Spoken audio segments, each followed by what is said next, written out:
Hello दोस्तों, मैं इस कहानी में एक लड़के का रोल निभा रही हूँ। मेरा नाम राजीव है।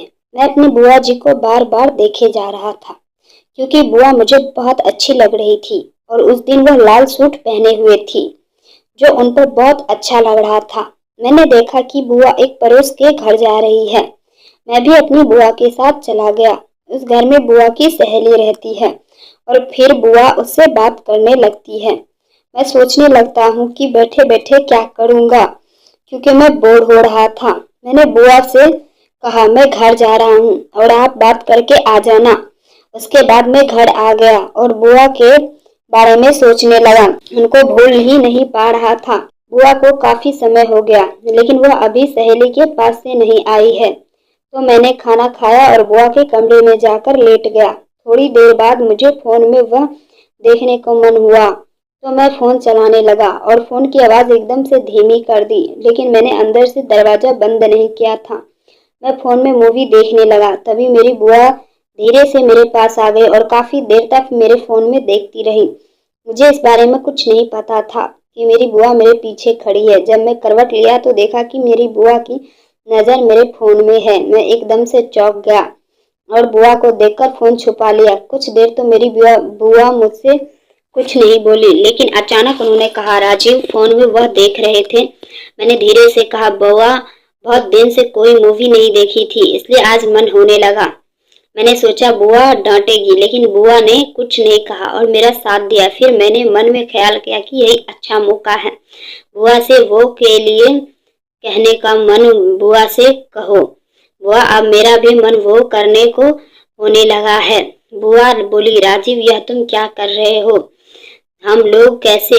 वह सब मैंने कहा, बुआ, हम लोग तो आराम से एक दूसरे का साथ दे सकते हैं। बुआ बोली, अच्छा ठीक है, लेकिन यह बात किसी को बताओगे नहीं। फिर बोली, इस बहाने मैं भी जन्नत की सैर कर लूंगी। मैंने कहा, बुआ, वो में बहुत मजा आता है और बहुत अच्छा लगता है। उसके बाद बुआ बोली, देखते हैं कितना अच्छा लगेगा। बुआ मेरे पास आकर खड़ी हो गई और वो के लिए कहने लगी। मैंने भी कुछ नहीं सोचा और वो के लिए तैयार हो गया।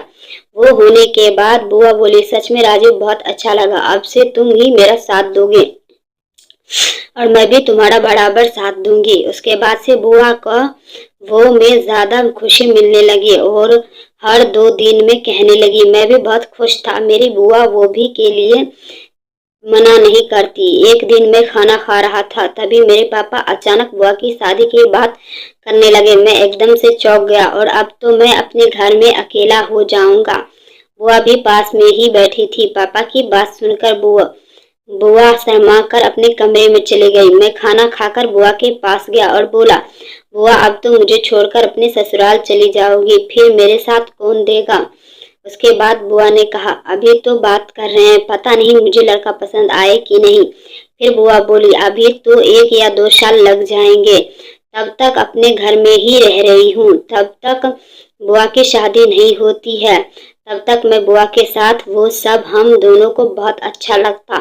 धीरे धीरे बुआ की शादी तय हो गई और अब मुझे अकेलापन महसूस होने लगा। बुआ बोली, तुम क्यों परेशान हो रहे हो? जब मैं अपने ससुराल से आया करूंगी तब वह सब। मैंने कहा, सच में बुआ? वह बोली, हाँ राजीव। यह सुनकर मैं बहुत खुश हुआ और बुआ की शादी का दिन आया और उस दिन अच्छे से शादी का आनंद लिया। फिर बुआ अपने ससुराल चली गई। हेलो दोस्तों, यह स्टोरी अगर आपको पसंद आई हो तो प्लीज़ वीडियो को लाइक एंड चैनल को सब्सक्राइब कर दीजिए। Please like, share, subscribe and